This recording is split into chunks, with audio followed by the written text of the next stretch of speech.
In the lore of Overwatch, the downfall of Overwatch cannot be traced to a single action, but instead is the result of a series of seemingly unconnected events that would see Overwatch taken off of the board. Antonio Bartolotti is probably the most important domino in a series of events that led to the eventual downfall of Overwatch. You see, he was a corrupt businessman who specialised in arms smuggling, distributing weapons capable of destruction on a scale unseen since the original Overwatch crisis. These weapons would make their way across the globe and into the hands of terrorists, corrupt governments, and Moira players. He was also heavily tied to the organisation known as Talon. You see, Talon is a corrupt paramilitary group that would work with smugglers like Antonio to distribute their weapons across the globe and into the hands of the aforementioned terrorists. Once the terrorists became too much of a problem, Talon would be contracted by the various governments of the world to come in with their soldiers, take out the terrorists, and to return the region to peace.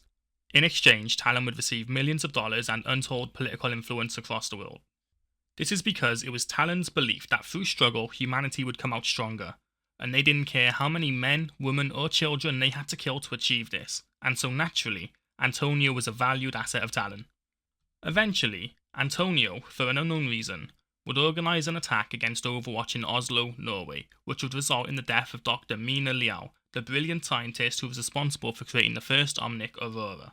As a result, Gerard Lecroix would establish a Blackwatch facility in Rome as part of an operation to bring Antonio into custody. In an effort to protect their highly valued asset, Talon would send an agent to plant a bomb in the facility in an attempt to assassinate Lecroix. And although the assassination attempt failed, dozens of Blackwatch agents would die in the attack. Shortly after, Gabriel Reyes would embark on a revenge mission alongside Cole Cassidy, Genji Shimada, and Moira O'Dorian. During? Whatever. To capture Antonio and interrogate him. But revenge missions don't always go the way you plan, and once the agents broke into the office, Antonio mocked them and stated that even if they captured him, his friends and the government would have him out in less than a week. Outraged, Reyes said that Antonio was right and shot him, executing him in his own office and sending his body flying out of a window. With his death, the first domino in Overwatch's downfall began. Because of Gabriel Reyes' actions, Blackwatch's existence was revealed to the public. No longer was Overwatch considered an organisation that brought justice to the world. Stories of their actions spread throughout the public. Some true, some false. Assassinations, kidnapping and torture, and much worse things that Blackwatch had done had now come to light.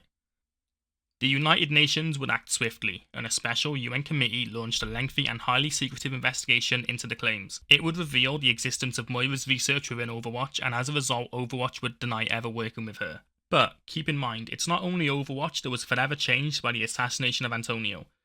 Talon was left with a vacuum of power. New faces would rise to fill the void, including the likes of Maximilian, a humble accountant turned money launderer, and Akonde Ogondamu, the man who took up the mantle of Doomfist. This was, in essence, the beginning of the end. Overwatch lost one of its founding members with Liao's death. Gabriel Reyes exposed Blackwatch's secret operations, and Talon would begin to rise in power and influence with Doomfist leading them.